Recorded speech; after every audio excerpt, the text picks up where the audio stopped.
Allez, bonjour à toutes et à tous, ravi de vous retrouver. Exercice habituel, on commence par le Bitcoin, on regarde en daily, on supprime toute l'analyse graphique pour rester très safe, très simple. On est bien toujours dans une structure de range sans un grand intérêt, donc arrêtez de flipper dès que ça bouge de quelques centaines de dollars. Il faut vraiment pas vous prendre la tronche. Si ça pour vous c'est intéressant en termes de prix, pour moi ça ne l'est pas du tout. On est bien donc dans ce qui était attendu. On est allé chercher la target, on l'a légèrement dépassé. On ne fait plus rien pendant plusieurs jours, ce qui était complètement la stratégie attendue. Je vous ai dit, on attend de voir la structure de range qui se met en place pour pouvoir commencer à éventuellement retrouver un semblant de sentiment. Pour moi, ce n'est pas bear ce que j'ai devant moi, ce n'est pas bull non plus, enfin c'est bull, mais il ne reste pas non plus un potentiel complètement fulgurant. Donc on va essayer, encore une fois, essayer de simplifier le schéma que vous avez devant vos yeux. Alors ça, je ne sais pas ce que ça fout là, on s'en fout. Voilà. Essayez de simplifier le schéma. Pour moi, le schéma là, il est très simple. C'est, je vois deux vagues, donc ça laisse pas 50 possibilités. Ça fait soit on fait A, B, C, A, B, C, d'accord, c'est possible. Dans ce cas-là, c'est W, X, Y, et on viendra probablement chercher ce support. L'option numéro 2, c'est A, B, C, D, E, pardon. Et je pense qu'on est plutôt parti sur ça, c'est-à-dire un triangle. Hein, ça fait A, B, C, D, à faire, et E. D qu'on aurait probablement déjà faite et on serait en train de faire la vague E. Hein, voilà. Donc là, il ne faut pas franchement vous mettre en mode panique à bord. Voilà, moi je pense sincèrement que c'est pas du tout proche de ça. Putain, il fallait évidemment que j'arrive à éliminer le mauvais. Voilà. Donc moi je pense qu'on forme un triangle.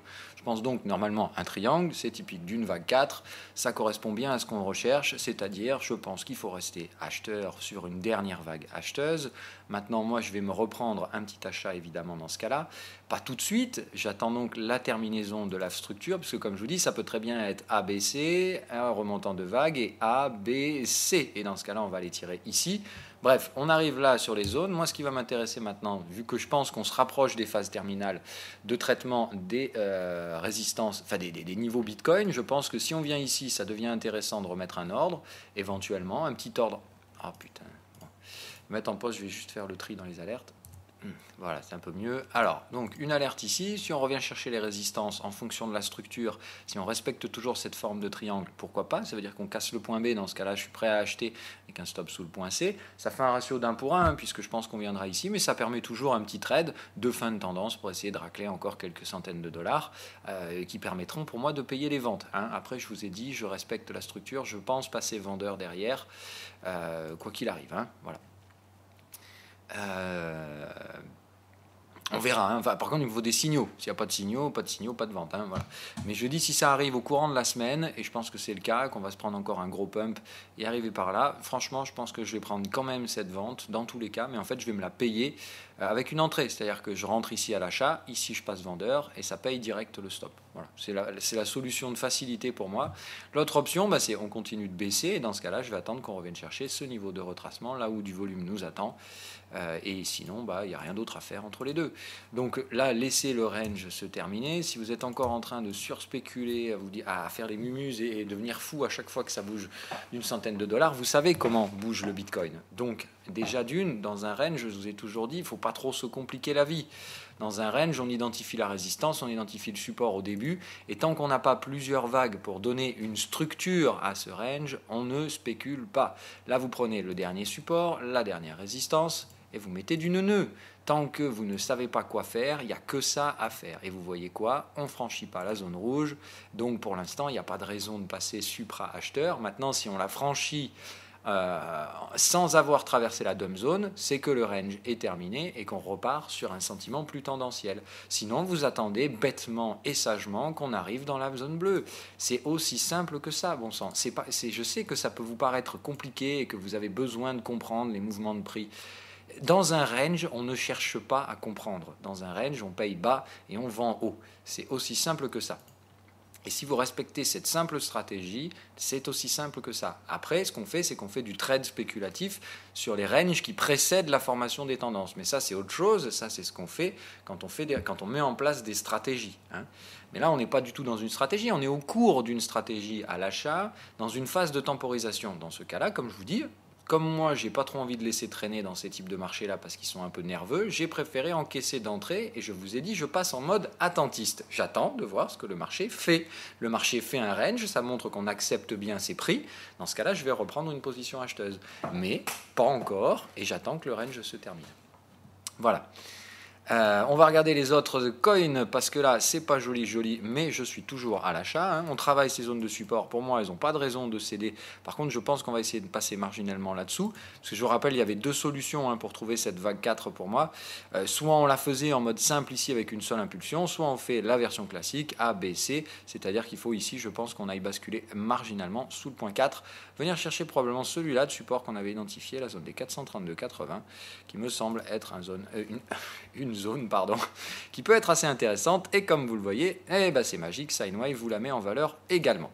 Donc pour l'instant je dirais patience, on a une oscillation vendeuse à faire, regardez la tronche de la trail line de momentum, on est déjà sous zéro, donc attendez-vous à ce que cette tendance-là, cette phase de baisse là trouve une fin assez prochainement. Donc là moi en général quand on est dans ce cas de figure là, je suis prêt à acheter les prochains supports, vous savez donc d'ores et déjà où est-ce que je vais aller acheter de l'Ether. Donc je vais en remettre une couche, hein, sur l'Ether. J'avais donc mis deux ordres pour moi. Hier je suis allé placer un ordre ici en cassure haussière au cas où le marché fasse un petit test et aille breaker derrière. Donc j'avais mis un ordre à l'achat en renfort ici, 25% de la position, hein, c'est un petit renfort que je prends là. Je vais payer ces 25% ici. Voilà, donc vous le savez, je vais aller le faire. Je vais aller sur Bitstamp et refoutre du pognon ici. Voilà. Donc je vais remettre quelques Ethers dans le panier. Le stop pour moi il est toujours, si on casse la vague 2, on n'est pas du tout dans une structure acheteuse. Et dans ce cas-là, je veux clairement pas être bullish. Mais je pense que sur le Bitcoin, il reste un mouvement acheteur. Je pense que sur l'Ether, Ripple, IOTA, sur toutes les cryptos, il reste un mouvement haussier à faire.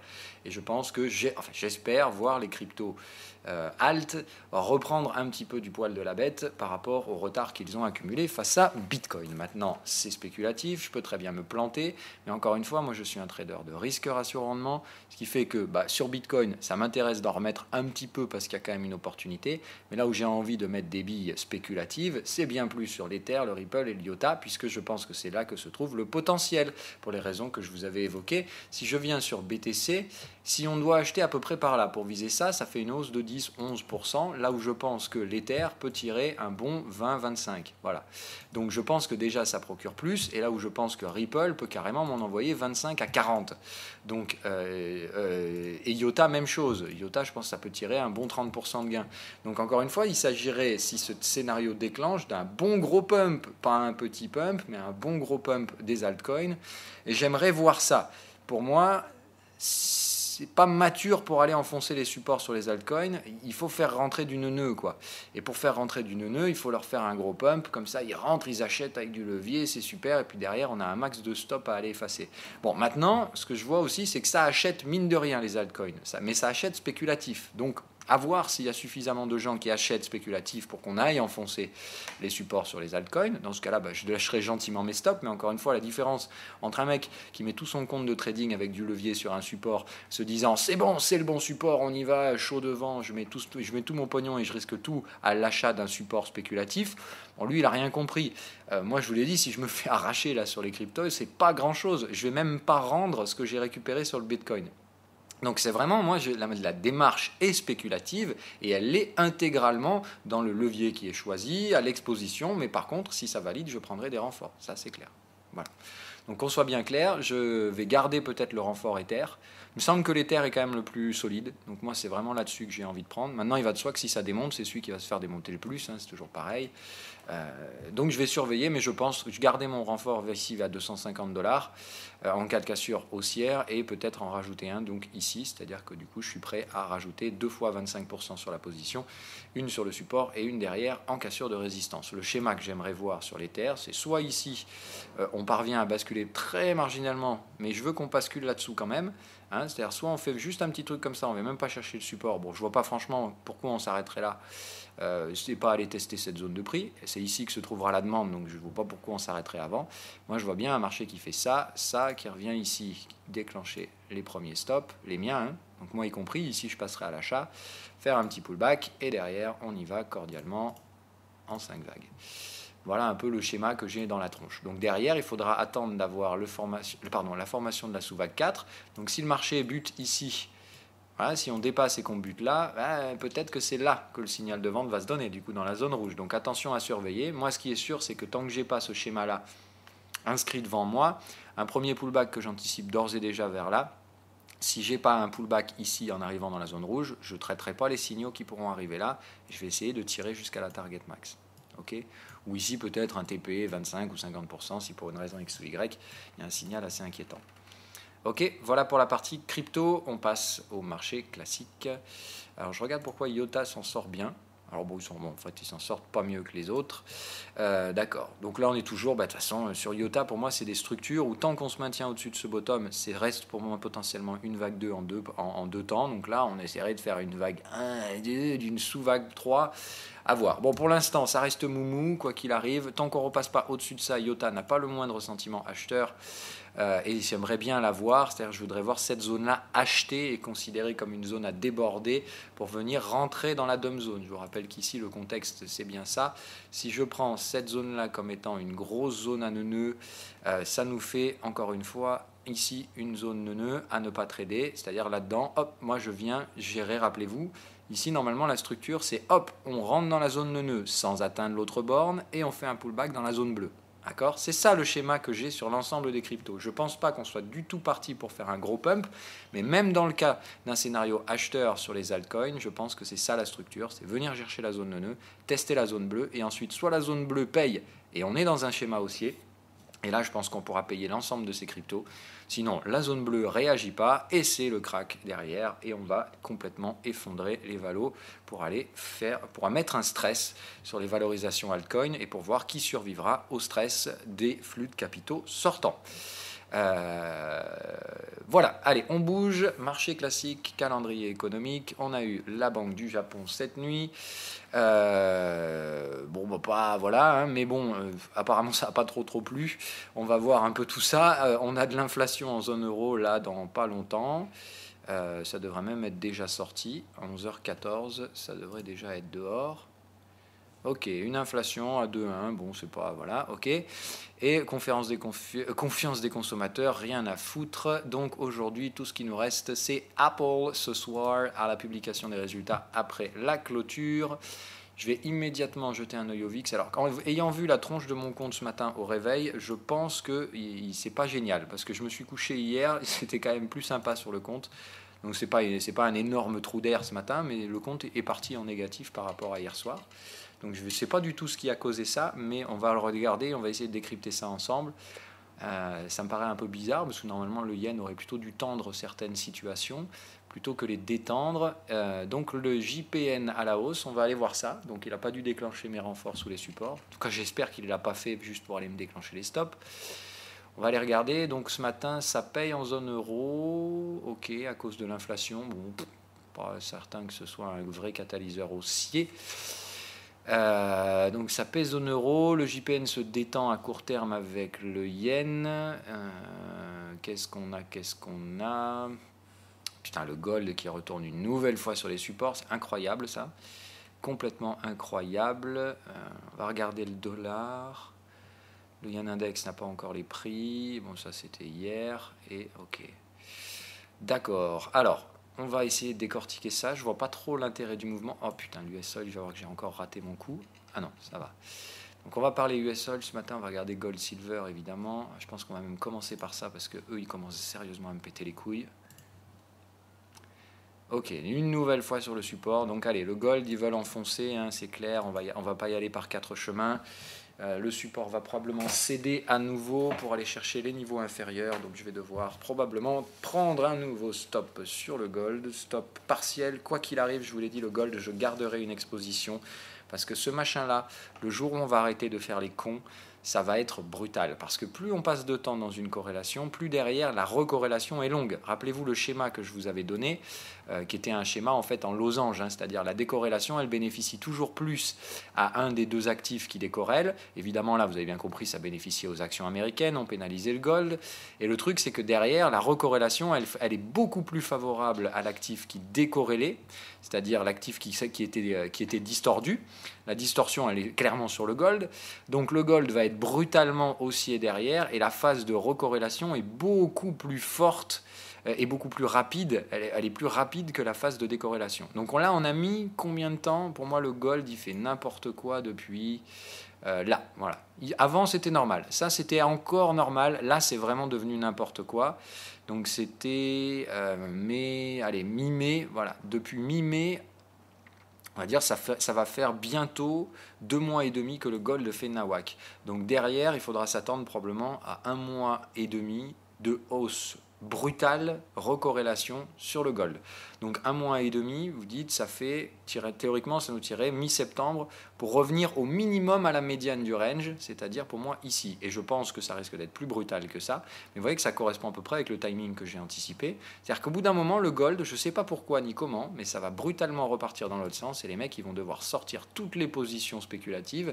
C'est encore une fois, si vous suivez un marché qui, alors manipulé, distordu, appelez ça comme vous voulez encore une fois, si vous suivez et que vous faites mumuse à jouer un marché qui price pas de façon normale, il y a un jour où ça s'arrête. Et il y a un jour où tout le monde se dit « Oh merde, on a peut-être tiré un peu fort, il faut repartir dans l'autre sens ». Si ce jour-là, vous êtes encore en position, et pire, si vous êtes encore en train de jouer des scénarios tendanciels dans l'autre sens, vous allez vous faire arracher la gueule.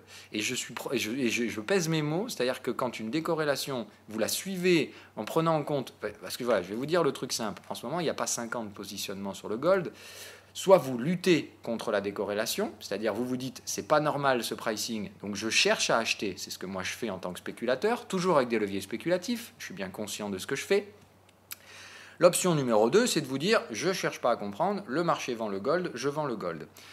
Si vous faites ça, soyez conscient qu'il faut le faire avec des leviers spéculatifs également, ce qui n'est pas le cas la plupart du temps des gens qui font des scénarios de tendance, c'est-à-dire du suivi de tendance mouton, où généralement, évidemment, vous jouez les breakouts, vous mettez du levier, c'est bien. Si le jour où vous allez vous prendre le faux breakout et que vous allez vous le prendre dans la gueule, il ne faudra pas hésiter à déclencher les stops parce qu'on ne reviendra pas vous donner un pullback.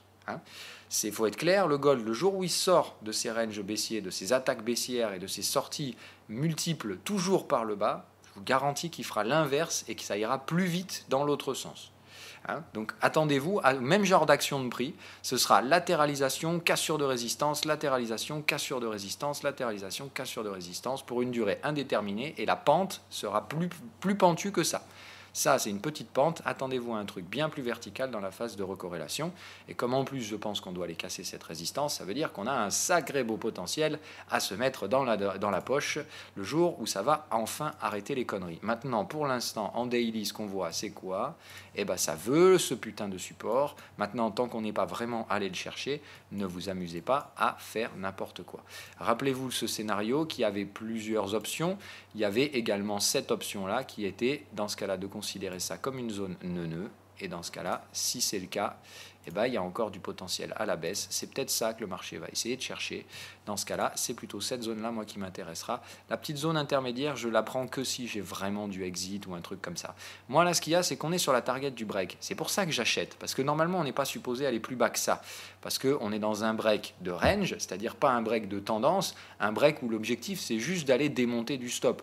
Donc c'est bien, on a bien démonté du stop, on a fait un bon boulot sur le gold. Normalement, ici, il n'y a plus de relais vendeur. C'est pour ça que je ne comprends pas trop comment on fait encore pour faire baisser ça, surtout que les indices américains, avec ce qui commence à dégueuler, on ne devrait plus trop être en train d'essayer de faire baisser le gold, mais plutôt être en train de se couvrir le portefeuille rapidos, vu le prix très attractif du gold.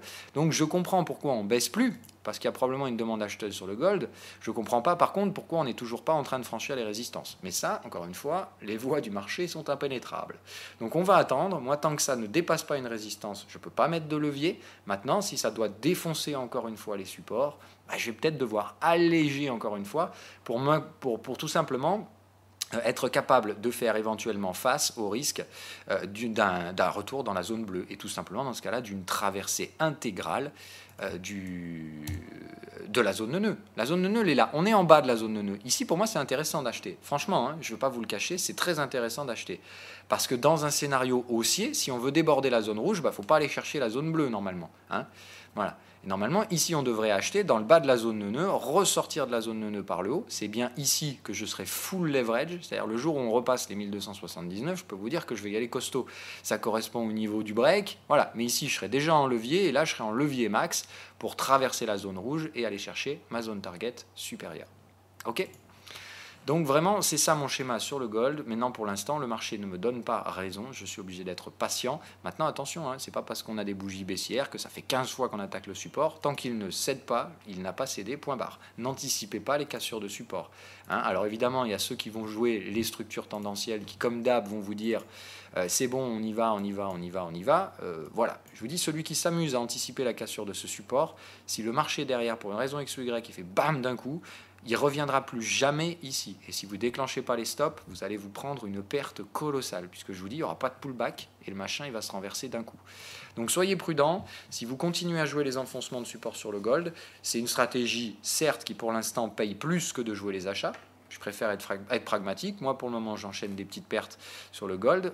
Ceux qui vendent, tout simplement sans réfléchir en mode mouton, prennent des gains. Donc, bravo pour l'instant, mais soyez conscients que si vous foutez du levier, alors que plus on avance dans la structure de décorrélation, plus les dangers augmentent, alors vous devez avoir la stratégie. Pensez toujours risque. Réfléchissez risque avant de réfléchir gain, argent facile et autres conneries du genre. Le gold, ça baisse, c'est bien, mais soyez conscient que plus ça baisse, plus le risque augmente. Donc, plus ça baisse, plus vous jouez la stratégie de tendance, moins vous devez mettre de levier. Ok ? Respectez ça, et vous et moi, on est potes. Et il n'y a pas de souci, mais si vous jouez là les breakouts, vraiment, c'est du mini levier, parce qu'il faut vous attendre que si vous vous faites démonter, vous allez prendre cher. Donc, on ne met pas de levier sur ces fins de structure.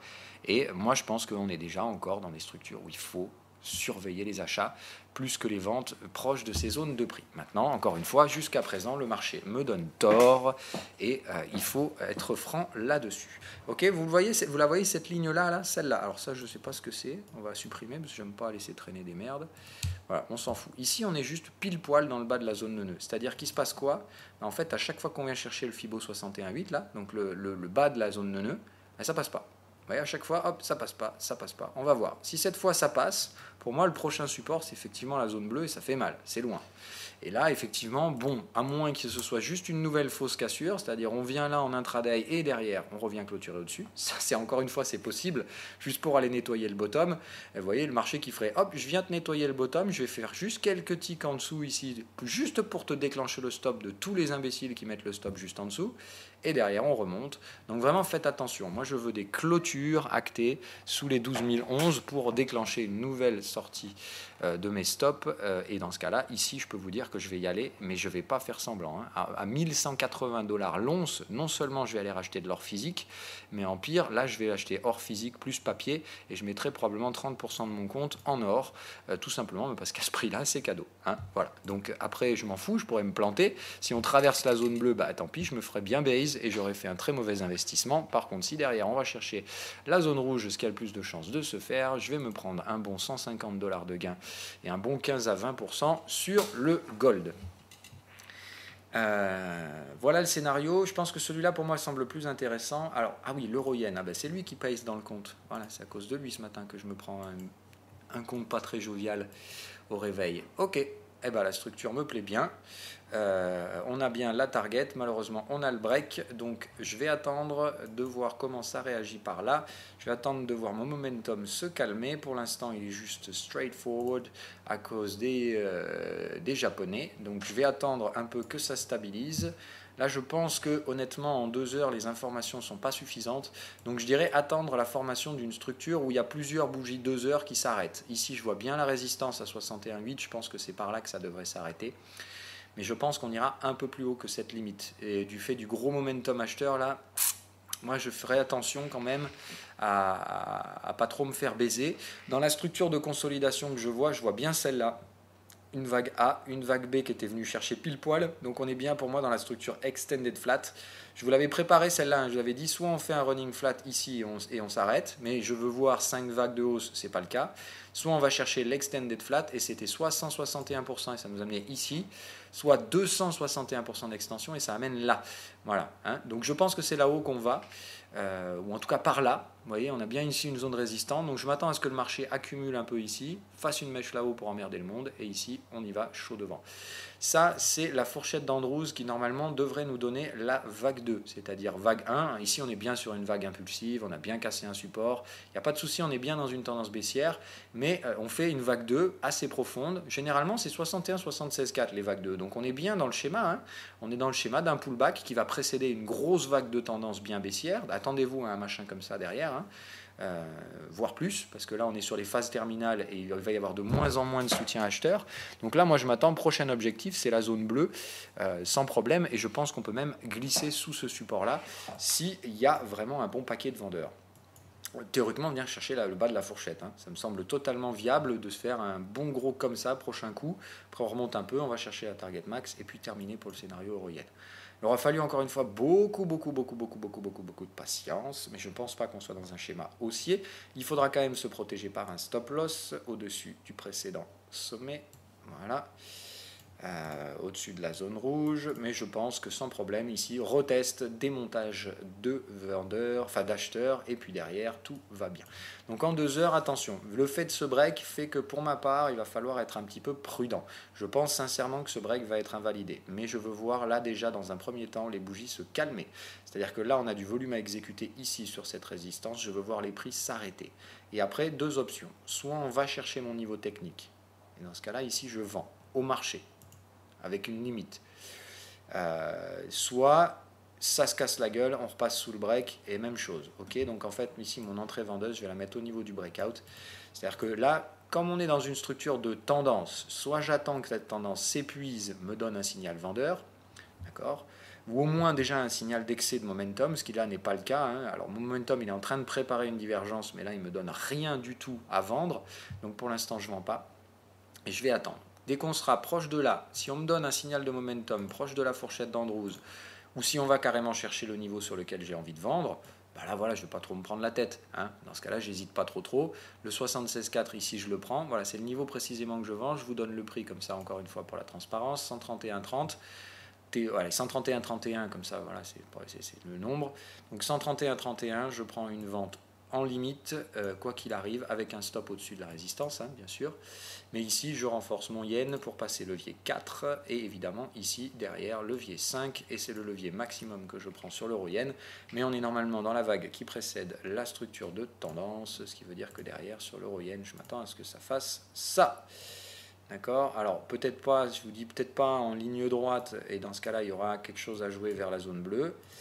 Okay, qui est bien clairement une zone assez facilement identifiable, hein. C'est-à-dire que soit ici on fait 1, 2, 3, ici on passe une petite structure à plat et on s'attaque la grosse vague 5 pour aller chercher derrière le bas de la zone et le bas de la fourchette, soit option number 2, je vous dis on y va comme des conos, direct bas de fourchette et ici un petit pullback, une phase terminale. Moi je prends franchement beaucoup plus de probabilité à cette structure-là, entre guillemets, derrière l'euro et le yen se décorrèlent cordialement, le yen repart toute balle haussière, l'euro s'effondre également pendant que les indices américains s'effondrent et normalement notre euro-yen devrait trouver des couleurs. Voilà, donc pour l'instant je dirais patience, peut-être attendre la fin de semaine pour essayer, voir la semaine prochaine, pour peut-être reprendre ces structures en cours sur l'euro-yen.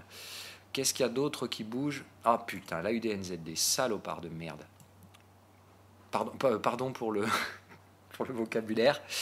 Ah, je l'ai maudit, cela, je le sentais venir. Voilà, donc du coup, hier, je me dis, oh putain, on a des catalyseurs. Allez, bon, tant pis, je vais déclencher au moins 50% de la position. Donc hier, j'ai enclenché 50%.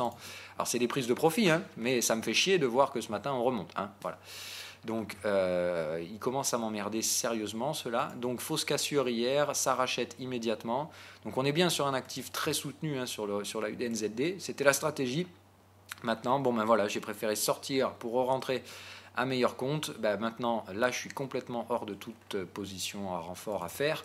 Donc là, ben, je vais soit attendre qu'on revienne chercher la précédente résistance. Donc là, c'est soit on revient là et je remets tout mon AUD-NZD, soit tout simplement, ben, je me suis fait enfler à court terme. Et dans ce cas-là, on va y revenir et aller chercher les zones sur lesquelles je veux acheter. D'accord? Donc moi, c'est soit je lâche là pour racheter les supports qui se trouvent ici ou le 61.8 en retracement. Ça m'intéresse. Soit tout simplement, c'est terminal. Enfin, c'est terminal. Là, ça, c'était un faux break. Le catalyseur permet immédiatement de rentrer. Les prochains catalyseurs vont nous ramener immédiatement vers les résistances. Et derrière, ce sera des cassures haussières.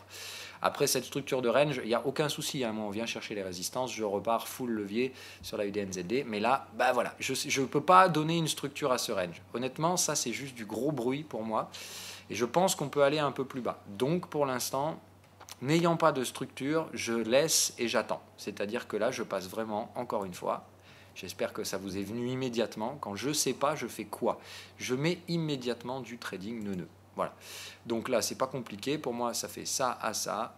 Voilà. Là, on est rentré dans la DOM zone. Le risque, c'est que on aille plus profondément dans cette dernière. Tant qu'on ne vient pas dépasser la zone bleue, il n'y a pas de signal acheteur pour ma part. OK?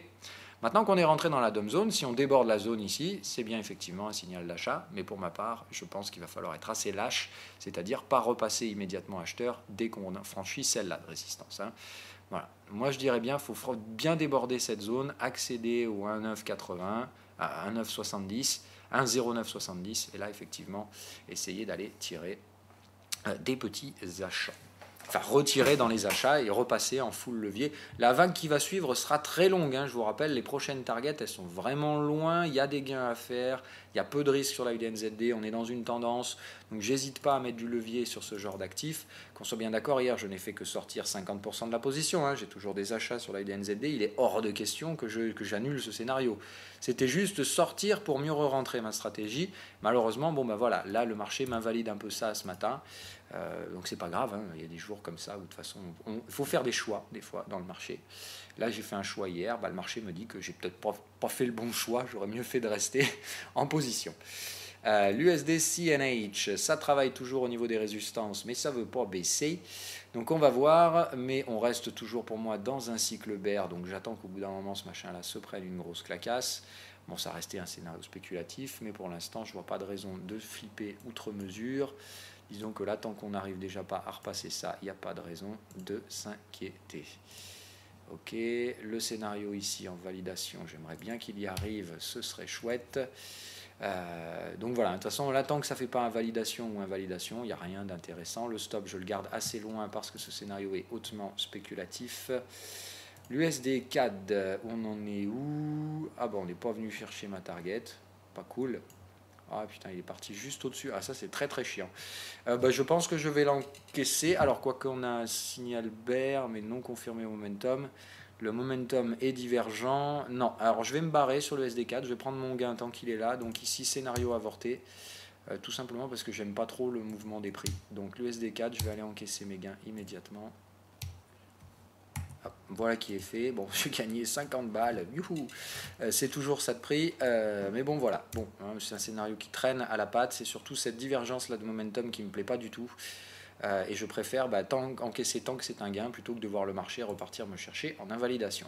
Sine wave reste bear, donc pour ceux qui veulent le tenter, vous le faites. Si j'avais pu avoir un signal de momentum, je serais resté. Je pense là sincèrement que le jeu n'en vaut plus la chandelle. C'était un scénario de cassure, donc sur cassure, je prends pas trop de risques en général. Je préfère encaisser un gain tant qu'il est là. Donc plus de scénario SD4 pour ma part. Et USD MXN, ça dérouille toujours, mais ça ne veut pas décoller. On le cherche bien, je suis bien sur une structure VAC 5. Alors là, je pense qu'en fait, c'est plus du tout de l'ABC. On est bien sur une structure 1, 2, 3, 4, 5. Donc on va essayer de voir si ça peut nous donner, selon cette structure-là, un schéma d'extension de vague 5. Ok, effectivement, le 61% d'extension de la vague 1 met bien en valeur la même zone. Donc je pense bien toujours que c'est par là que ça se joue, l'USD MXN. Par contre, du coup, c'est vraiment la zone où il y a la target du break, 61% d'extension, 85,4 de retracement. Voilà, moi, je pense que c'est ici que ça se joue à l'achat. Je vais prendre un trade acheteur, très sincèrement. Je vais aller rechercher si j'ai du volume ici pour me positionner avec un ordre conditionnel. Encore une fois, le volume, alors voilà, c'est une question qui revient souvent. Pourquoi tu fais pourquoi tu prends les fixed range et compagnie et les volume profile et compagnie? C'est simplement parce que ça me permet d'être encore plus agressif. C'est-à-dire que quand je suis devant mes écrans, c'est pas nécessairement important parce que je vais trader en fonction du signal de prix. Il y a certains actifs où il y a certaines journées où j'ai tellement de boulot que je vais mettre des ordres conditionnels. C'est-à-dire je ne vais même pas regarder je vais prendre un prix, je vais trader un prix, puis je vais après regarder ce qu'ont donné les indicateurs. Je vais regarder les signaux que m'ont donné les indicateurs sur ce prix. Si le signal il est bon, je garde le prix. Si le signal n'est pas bon, je sors. Okay. Mais ce que je fais, c'est que je place des ordres conditionnels tout simplement pour pouvoir trader, même quand je ne suis pas devant les écrans ou pas disponible. Parce que des fois, c'est bien, je reçois les alertes sur le téléphone, mais j'ai autre chose à foutre. Hein, voilà. Donc là, par exemple, on est sur un de ces scénarios-là. En plus, l'USD MXN, ça peut bouger pendant des horaires où je suis en train de dormir. Donc, effectivement, je fais attention à ce genre de truc. Donc ici, je vois bien effectivement qu'on a une zone avec du volume, et je pense que c'est celle-là sur laquelle je vais chercher à me positionner. C'est-à-dire que là, encore une fois, voilà, vous prenez ça à là, et vous regardez où est-ce qu'on a laissé les traces. Alors, hop, voilà. Normalement, il faut même le faire à partir du point bas. Pas ça que je voulais.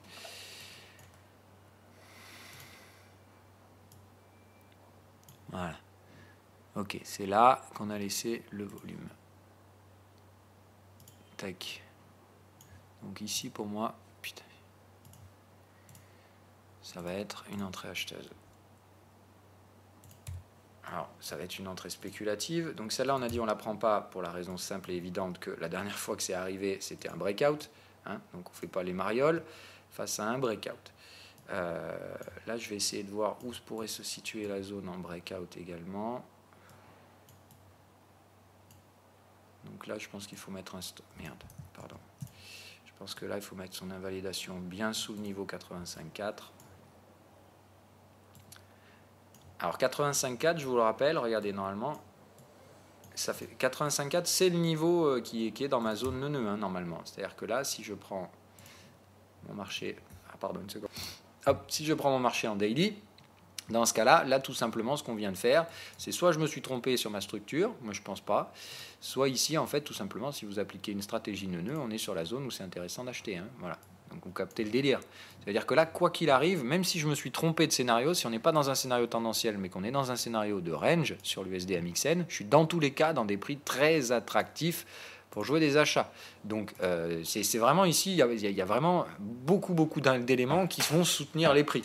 On a cette trendline, on a bien démonté la résistance la dernière fois. Je ne vois pas pourquoi ici on ne trouverait pas un support. Maintenant, bon, attention, ça va être un trade spéculatif. Mais je pense qu'en achetant ici, honnêtement, avec un stop ici, ça me paraît intéressant. Je mettrai donc une invalidation là, si on franchit l'oblique, et je garderai le stop sous le bottom. Ça fait un scénario très intéressant, mais alors par contre, évidemment, il ne faudra pas ramasser les gains dès qu'on est là, quoi, hein. Je pense que c'est un scénario où c'est TP1. Donc là, on va changer de scénario pour l'instant. Et ça va être TP1 sur la haut de la zone neuneu. OK. Et target 2. Alors, on va faire en 3 TP. D'accord. Je vais faire 2 TP pour le range. 25%, 25%. C'est-à-dire qu'ici, j'ai TP 50% de la position. Et je garderai 50% pour viser la fameuse target max. OK. Celle qu'on avait mise en place dès le début. Donc voilà le scénario, comment je vais le gérer. C'est quand même très intéressant comme scénario, hein, puisque le stop, certes, il n'est pas donné, mais avec un levier spéculatif, ce n'est pas un stop qui coûte non plus très cher. Allez, on continue. Donc toute la partie américaine, de toute façon, dépendra aujourd'hui de Apple, et on va terminer l'émission aujourd'hui là-dessus. Je veux voir l'US Oil. Voilà, ça c'est un autre scénario que je vous ai donné en attente. Donc, est-ce qu'on a dépassé? Oui, merde. Bon, on a une target sine wave là. Parfait, ok. Voilà, bah, c'est le prix que je vends sur l'US Oil. Donc, ça ne m'intéresse plus d'aller chercher le bas de la zone. On voit bien que tous les éléments et le cluster technique se dirigent plutôt sur la zone haute. Donc, je vais renforcer la précision du scénario. Pour moi, c'est bien ici et sur ce prix précisément que ça devrait se produire, 71,49, 71,50. Le stop va rester au-dessus des précédentes résistances, mais je vais rentrer vendeur sur l'US Oil, tout simplement parce que ça me paraît très attractif comme scénario. Et derrière, bien évidemment, les trades en breakout ici. Donc ici, sous condition de signal, ici en breakout, et je pense qu'il y aura une entrée vendeuse. Voilà. Donc ici entrée vendeuse en breakout, ici entrée vendeuse spéculative et avec un stop au-dessus ici. Ça, c'est l'entrée qui a été ratée la dernière fois à cause du catalyseur chinois ici. Donc là, je pense qu'on propose un pullback pour faire rentrer tout le monde. Et derrière, c'est une vague de tendance qui nous attend. Donc une structure vague 1, vague 2 très peu retraçante, égale vague 3 très puissante à venir derrière. Attendez-vous donc à minimum 127% de la vague 1 et probablement même 161 à 200%. Donc la prochaine vague de baisse sur l'USO, elle va être normalement costaud. Et comme vous l'avez compris, ça ne va pas faire plaisir à nos indices. Allez, les taux, ça repart à la baisse, c'est bon. Ça veut dire que les contrats de taux US sont recherchés et c'est ce que je voulais. Par contre, en zone euro, je ne comprends pas trop les pullbacks. Bon, normalement, on devrait quand même arriver à un moment donné à avoir une décorrélation obligataire. Vu les 250 points de base qu'on a de différence entre les deux, il serait peut-être temps au bout d'un moment qu'on réduise ce spread. Il serait peut-être temps qu'en zone européenne, on fasse monter les taux alors que la zone US arrive à stagner, voire consolide ses propres taux. Il n'est pas normal qu'on garde 250 points de base de différence entre les deux zones économiques. Donc ça, c'est vraiment anormal. Maintenant, ça prendra du temps pour se recorréler. Je vous ai dit que ça dépend du travail de la BCE et de la Fed. Donc c'est à terme, je pense, à horizon 6 mois, ce spread qui est aujourd'hui à 250 sera probablement divisé par 2. Je pense que la plus grosse partie du travail se fera sur la hausse des taux européens. C'est pour ça que je vends des Bund. Mais c'est tout. D'un autre côté, on va surveiller nos fameux junk bonds qui essaient de nous travailler l'invalidation. C'est pas normal, encore une fois, il y a des choses complètement folles qui se passent dans les marchés en ce moment. On lâche 2% sur les techs et compagnie, les marchés achètent des junk bonds. Enfin, achètent. En tout cas, les junk bonds ne s'écroulent pas. C'est pas normal. C'est vraiment des choses absolument stupides qui se passent en ce moment. Le gold devrait franchir des résistances. Les junk bonds devraient s'écrouler. Au pire que ça, enfin, regardez la tronche de la tendance sur les junk bonds. Ça, normalement, c'est bram qui nous attend derrière et ça décroche d'un gros coup. Donc, c'est pas normal que les junk bonds soient recherchés, en tout cas qu'ils soient pas liquidés pour l'instant. Donc, je pense qu'il faut vraiment, vraiment faire très, très attention par rapport aux mouvements qui sont mis en place en ce moment. Vraiment, je trouve ça très très dangereux. Le fait que le marché ne price plus du tout la même chose sur tous les secteurs, j'ai vraiment l'impression que il n'y a plus des humains qui travaillent. J'ai l'impression que tout est robotisé et que on fait un peu n'importe quoi pour essayer de trouver des ratios risque-rendement, même s'ils sont stupides et sans le moindre intérêt de positionnement en type investissement. C'est-à-dire, je ne vois pas de stratégie derrière tout ça. Ce que je vois, c'est du bruit avec des algos qui disent ok, là on peut en mettre un peu ici, on en met un peu là, on en met un peu là, et des montages tellement rocambolesques que c'est complètement dénué de tout sens logique. Et ça me fait un peu peur. Voilà, je comprends pas la mécanique. Je vous dis, je comprends pas pourquoi ça vend du gold. Je comprends pas pourquoi ça achète du junk bond alors que les indices aujourd'hui, enfin hier, se sont bien pété la gueule et qu'on a vendu le plus risqué, c'est-à-dire les techs. Ça vend de la tech parce que c'était là où on avait accumulé tout le risque. Je ne comprends pas ce qu'on fout encore sur les junk bonds. Hein. Là, voilà. Mais encore une fois, les voies du marché sont impénétrables et en ce moment, elles sont surtout très, très, très emmerdantes. Donc, je pense patience. Il me semble qu'au bout d'un moment, tout ça, ça va quand même s'arrêter. Que ça fait un moment que ça dure, cette espèce de folie globalisée et estivale. Parce qu'en fait, c'est vraiment ça le délire. C'est que j'ai l'impression que c'est depuis mars à avril que ça fait un peu n'importe quoi dans les marchés pour essayer de soutenir le malade et de le maintenir en vie. Mais bon, voilà, je ne sais pas trop si ce que ça va donner. Soit est-ce qu'on se dirige vers une syncope brutale, soit est-ce qu'on va essayer de continuer ces va-et-vient stupides et un peu automatisé où tu as l'impression qu'en fait, dès qu'il y a un flux, tous les gogos suivent, tout le monde prend le même chemin sans chercher à réfléchir, sans chercher... Voilà, j'ai l'impression que c'est plutôt ça, en fait, la motivation en ce moment. Au bout d'un moment, il y a une tendance il y a un semblant de tendance qui se met en place et tout le monde suit bêtement le panneau où on dit entre guillemets, voilà, maintenant on avance dans ce sens-là, on ne sait pas où on va, mais on s'en fout. Hein, voilà. C'est vraiment ça le sentiment que j'ai pour l'instant dans ces marchés. Le VIX, donc on a franchi la résistance, donc dans tous les cas c'est vraiment pas bon parce que cette fois on n'a pas franchi de support. Pire, les structures repérées sine wave sont les structures exit. Donc là, moi, je préfère être franc. On ne franchit pas les targets pour l'instant, mais je ne pense pas que dans tous les cas, même si ça, c'est une structure de range, je pense que dans tous les cas, ça précède une tendance haussière, ce qui fait que maintenant, je pense qu'on peut sans problème gérer son risque sous les bottoms du VIX, ce qui fait que moi, pour ma part, j'ai remonté mes stops hier et que je suis prêt à prendre des renforts. Je considère ce trade comme étant valide, ce qui veut dire que je m'attends quand même à des pullbacks profonds. Je m'attends à ce qu'ils essaient de nous la remettre encore une fois à l'envers à Wall Street. Mais ce qui est clair, c'est que maintenant, dès qu'on revient chercher la zone des 12, c'est que des achats pour ma part. Je pense qu'on n'a plus aucune possibilité de repasser sous ces zones-là qui deviendront des planchers plurimensuels sur le VIX.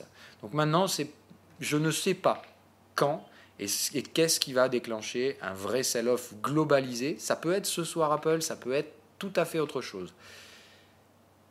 Si le VIX retombe sous les 12,5, j'achète. Quoi qu'il arrive, je prendrai du VIX à chaque fois. Et à chaque fois qu'on grignotera les résistances, j'encaisserai un petit peu, Voilà. Donc hier, j'ai encaissé un peu de VIX. J'ai déjà prévu de payer mes renforts. Et voilà. Maintenant, à chaque mois boursier, tous les pullbacks sur 12,5, j'achèterai du VIX. Et si à chaque fois qu'on arrive sur l'expiration, il me chasse, c'est pas grave. Je serai exposé maintenant de façon permanente au VIX tous les mois jusqu'à ce que ça chie sur le secteur américain. Et le jour où ça chie, évidemment, je vous dis, c'est dès qu'on arrive à 21, on va commencer à se poser des questions. Si on va chercher 31, ça va commencer à devenir très sanglant sur les indices. Voilà. Je pense qu'on a fait le tour. J'essaie de regarder s'il n'y a pas un truc que je voulais ajouter. Ah oui, Nasdaq, évidemment. Donc Nasdaq, hier, on arrive sur les phases terminales, c'est-à-dire après la validation par la cassure d'un support. On termine une structure bien tendancielle. Donc hier, on est venu me chercher tout en bas parfaitement, 7160, un TP exécuté de 15% de la taille de la position qui servira à financer les renforts. Pour moi, la phase spéculative est faite. Ça faisait longtemps que je n'avais pas fait un perfecto. Donc là, j'ai le best price, j'ai TP tout en bas et je laisse le marché consolider, remonter à terme. Donc je m'attends à un nouvel écrasement de la volatilité. Par contre, je veux que cette fois, la volatilité ne parvienne pas à casser ses supports et je veux que les prix ne parviennent pas à casser les résistances. Je m'attends d'ores et déjà à un pullback assez profond. C'est-à-dire, je m'attends à ce qu'on écrabouille la volate. Vous voyez, un truc comme ça va être très très lent. Ils vont vous faire croire encore une fois qu'on y va, qu'on va accélérer. Vous voyez, c'est ça qu'ils veulent vous faire croire. Ils vont probablement vous faire croire qu'ici on accélère. C'est possible. Ça, ce sera mon scénario d'invalidation. Si le marché il fait ça, qu'il accélère, ici je vais tenter mes ventes, et s'il se met à franchir les résistances et à repartir au-dessus des sommets, c'est que le VIX cassera les supports, c'est que je me serai trompé de schéma. Et encore une fois, se tromper, c'est pas grave, surtout quand ça coûte rien. Voilà. D'accord ? Moi, je vais financer. Mes renforts ici sont déjà financés, ce qui fait que je ne perdrai plus rien du tout sur le scénario Nasdaq, quoi qu'il se passe. D'accord ? C'était position spéculative, prise de profit, ce sera position spéculative, stop avec aucune perte si jamais ça invalide, et si ça valide, ce sera renfort, et je vais y aller sur... Là, la prochaine vague, c'est une vague 3, c'est la vague que tous les imbéciles vont suivre. Pardon, pas imbécile, je vais encore me faire taper sur les doigts après. Que tous les suiveurs de tendance suivent. D'accord ? C'est-à-dire que là, c'est les spéculateurs qui prennent ça, là, on racle les stops des tendanciers qui continuent à acheter le marché, et évidemment, ici, ils vont essayer de se positionner en pullback. Enfin, eux, ils ne se positionneront pas. Là, encore une fois, c'est les spéculateurs qui vont bloquer le prix. Eux, ils vont encore spéculer sur des achats. Là, tous ceux à qui on a raclé les stops, ils sont en train de racheter. Ils pensent encore une fois que la tendance est acheteuse et que tout va monter jusqu'au ciel pour toujours. Je ne pense pas. Maintenant, on va voir. C'est le rôle des spéculateurs de commencer à bloquer les prix. Si on arrive à bloquer les prix ici et que derrière, c'est ça qu'on installe, et bien effectivement, vous avez compris. Mettez-vous, voilà, encore une fois, quelle sera la psychologie ? Moi, mon rôle, c'est de savoir ce qui va se passer dans la tronche des gens avant qu'ils le pensent, d'accord ? Pour faire ce qu'ils vont faire avant qu'ils le fassent. Voilà un peu comment je vois le truc. Généralement, c'est comme ça qu'on va faire, d'accord ? Dans la tronche des gens, c'est ça qui va se passer. Alors évidemment, c'est des schémas, comme je vous dis, c'est-à-dire que c'est des vagues qui correspondent à des psychologies, mais je ne sais pas si la vague elle va s'arrêter là, combien de temps va durer la consolidation, je ne suis pas magicien, encore une fois. Mais je m'attends là à un pullback assez lent pour, encore une fois, écrabouiller la volate. Mais si on arrive ici et que ça bute, et qu'on recommence à enfoncer un support, c'est-à-dire imaginez-vous là, voilà, les petits supports intermédiaires qu'on va constituer, le jour où on va l'enfoncer, là les mecs vont se dire « Oh putain, merde, c'est pas bon, ça sent pas bon l'achat là. » Je commence à me poser des questions, est-ce que dans ce cas-là je me serais pas trompé, est-ce qu'on n'aurait pas une tendance baissière à faire ? Voilà, petit pullback, et ici c'est là que les tendanciels les plus agressifs vont commencer à se positionner. Ils vont dire « Ok, ici je vends et je mets un stop au-dessus de ça. » Voilà. Eux, par contre, ils vont devoir mettre du levier d'entrée de jeu, ce qui fait que s'ils se font péter le stop, ça leur coûte du pognon. Moi, ça me coûte déjà plus rien à ce stade-là. Encore une fois, moi, je prends mon risque en amont, et une fois que les scénarios sont validés, après, moi, j'empile les gains, et j'empile surtout les nouvelles positions qui sont financées par ces gains. Moi, je prends jamais de risque, en fait. Je prends mon risque au début, c'est là où je prends le plus de risques. Après, moi, j'empile les positions, mais je prends plus de risque de perte. Là où, évidemment, ceux qui prennent des trades en tendance, eux, ils arrivent full risque, et si jamais le marché est invalide, ils prennent une grosse patate. Évidemment, à ce stade-là, les probabilités d'invalidation du scénario sont également faibles. Ils prennent beaucoup de risques, mais les scénarios ont beaucoup plus de chances de se valider à ce stade-là. Donc bref, arrivé ici, c'est là où effectivement les mecs commencent à se dire « Ok, on s'est peut-être trompé dans le sens de la tendance, c'est peut-être une tendance baissière qui nous attend. » Donc ici, ils vont commencer à reverse. Et là, évidemment, c'est quand on recasse ce bottom-là que tous les suiveurs de tendance se disent « Ok, effectivement, la tendance est baissière. » Puis quand on se redirige vers ce truc-là, « Ok, vas-y, on lourde, on vend. » Vous comprenez le principe? Moi, à ce stade-là, je fais la même chose qu'eux. Mais moi, j'empile le risque. Je rempile le risque, mais financé par les gains que j'ai déjà en cours. C'est aussi simple que ça. Voilà. Donc, c'est deux profils de risque que je vous ai toujours dit. Si vous avez un profil à faible risque, attendez ça. Et ici, vous pourrez prendre des trades qui auront beaucoup moins de probabilité de se faire invalider. Par contre, vous, c'est à ce moment-là que vous prendrez votre risque. Moi, j'aurais pris mon risque là-haut et là-haut. Et ici, évidemment, quand ça déclenche derrière, c'est les gros gains qui arrivent. Mais c'est vraiment deux profils différents. Allez, on va se terminer là, sinon on va encore repartir pour des émissions de 2 heures. Je vous souhaite une agréable... Alors pardon, non, on finit sur Apple et vos questions. Donc ça va encore faire 1 heure aujourd'hui. Apple, qu'est-ce que fout ce niveau-là? Voilà, bon, no comment, take a profit. Ici, on a donc squeezé, tenté un faux squeeze à l'achat et ça sort. Je vous rappelle que un squeeze est un signal de confirmation, mais qu'il faut une cassure de support pour ça. Chose qu'on a donc faite hier, puisqu'on est venu casser ce petit support. Donc c'est bon pour moi, Apple, c'est validé. Maintenant, le problème, c'est qu'on a un gros catalyseur ce soir. Et la grande question sera donc de savoir comment le marché va réagir par rapport à ce dernier. Donc attention, je ne suis pas non plus en contre-indication avec une nouvelle hausse sur Apple. Dans ce cas-là, on ira chercher la zone des 200, 202,50. Mais normalement, ça n'ira pas plus loin que ça. Difficilement, voilà. Et tout simplement attentiste. Le problème, c'est que si Apple, ça se passe pas bien, la direction, c'est ce support et cassure de support, ce qui fait que si Apple s'achie dans la colle et qu'on se rate, comme les Netflix, comme les Facebook et compagnie, c'est moins 17 au minimum et dessous même probablement jusqu'à 145. Donc ici évidemment se trouveront des supports, ce qui fait que si vous prenez des trades vendeurs, si les lignes elles sont bleues, c'est pas pour rien, c'est tout simplement parce que sur ces lignes bleues, il va falloir encaisser des gains. Ok ? Donc c'est aussi simple que ça. Alors là, je vais juste affiner parce que celle-là, vous voyez, c'est la dernière fois que j'avais encaissé mes gains sur Apple, ici, enfin encaissé des gains sur Apple. Maintenant, je pense qu'il va falloir mettre à jour tout ça. Ce support-là, il ne faut pas l'acheter. Je pense sincèrement que celui-là, il est mort, il va céder et qu'on va aller chercher des stops là-dessous. Et le prochain se situerait plutôt par là. Mais on va faire toujours le même exercice pour donner un prix précisément.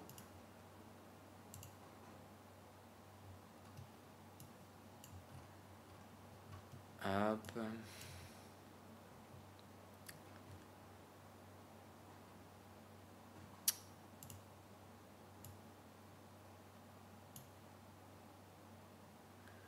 Donc ça nous fait un premier prix ici, mais qui a déjà été retesté, non? Ça on l'a déjà testé, voilà. Donc celui-là il a déjà été testé, donc je m'en fous. Ce qui va m'intéresser, c'est les autres supports qui auraient pu être laissés dessous. Oh, c'est pas possible. Je vais pas arriver à faire ce que je veux.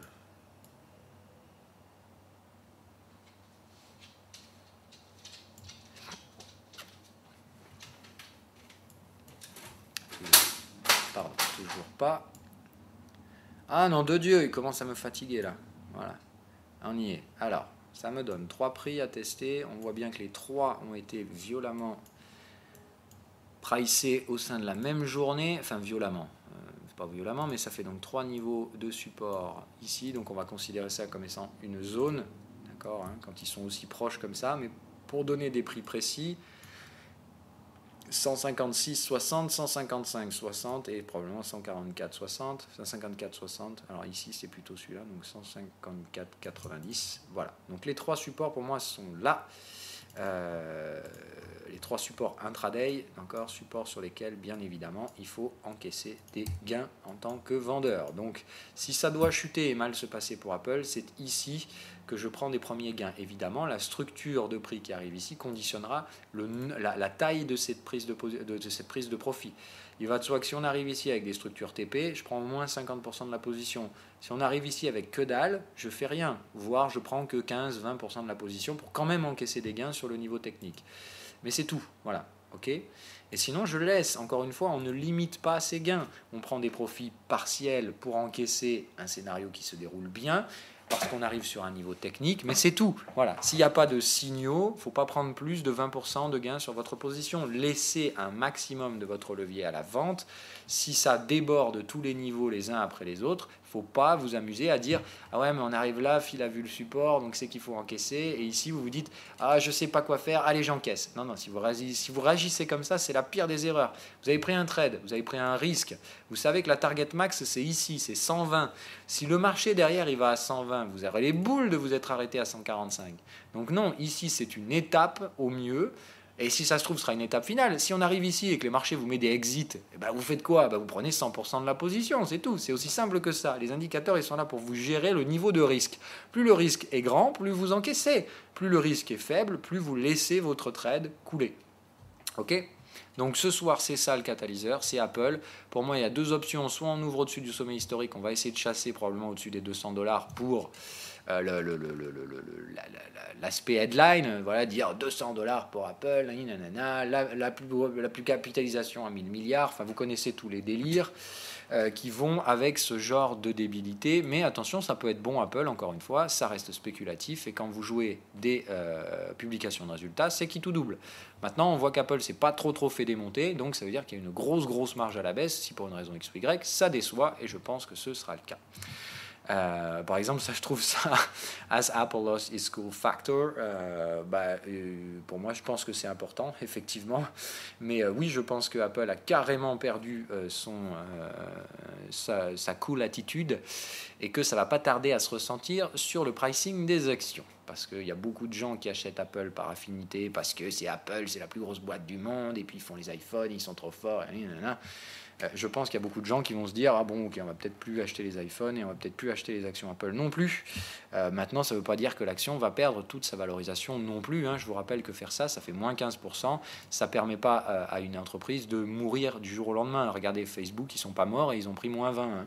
Donc encore une fois, là, ce n'est que la contrepartie de la crétinerie ambiante des derniers mois de pricing qui ne représente rien de logique, et encore une fois, si on efface tout ça, c'est juste normal.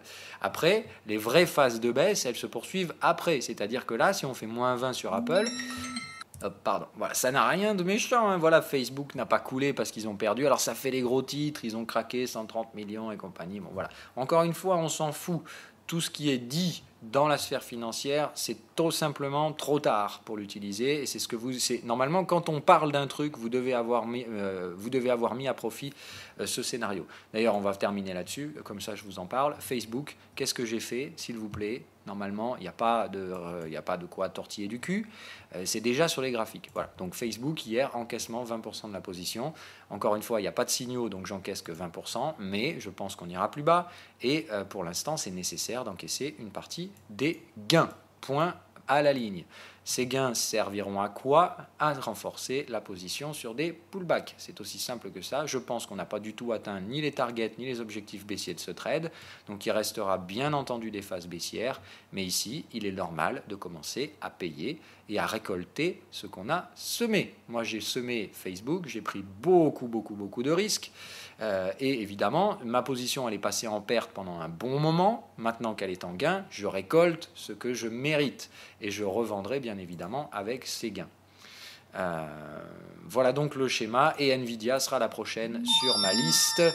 Elle, quand elle va se péter la gueule, ça va pas être joli non plus. Elle, je m'attends à ce qu'elle se prenne un gros carton. Donc pareil, Nvidia, je m'attends à un truc où ça va gaper du moins 15, moins 20. Je pense qu'on gapera normalement sous ces supports-là. Donc effectivement, je pense qu'on peut faire un moins 20 par rapport au prix actuel. Attention, Nvidia, il ne publie pas encore. mais je m'attends normalement, si Apple baisse, comme c'est une tech, ça va faire baisser la demande sur Nvidia et compagnie. Et normalement, hop, on devrait avoir déjà un Nvidia sous ce support-là, je pense, pour jouer la prochaine, les earnings. C'est-à-dire, je m'attends à une chute assez lente d'NVIDIA, et puis ici, boum, le gap baissier, ça déclenche, et ici, on est déjà en vague 3, c'est-à-dire que sur NVIDIA, on a déjà avancé le cycle, bien plus que ne l'est Apple. Vous voyez, Apple, ici, c'est en train de préparer la vague 1, ce qui fait qu'Apple, on va probablement, hop, mais il y aura un pullback assez profond.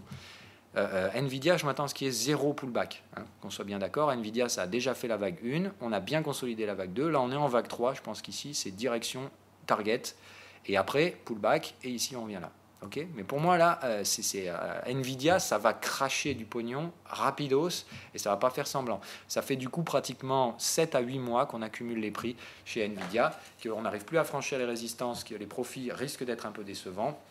Je peux vous dire d'ores et déjà que ça va cracher le pognon dans pas longtemps sur Nvidia. Je m'attends à ce que celle-là, elle me donne un max de fric. Mais pour l'instant, ça reste spéculatif. Vous connaissez le dada. Allez, je vous dis à bientôt. J'ai pas le temps de répondre à vos questions aujourd'hui, j'en suis navré. Je vous souhaite une agréable journée. Je reprendrai normalement les questions demain. Et puis si j'oublie, vous me reposez vos questions les jours qui viennent ensuite. Bye bye.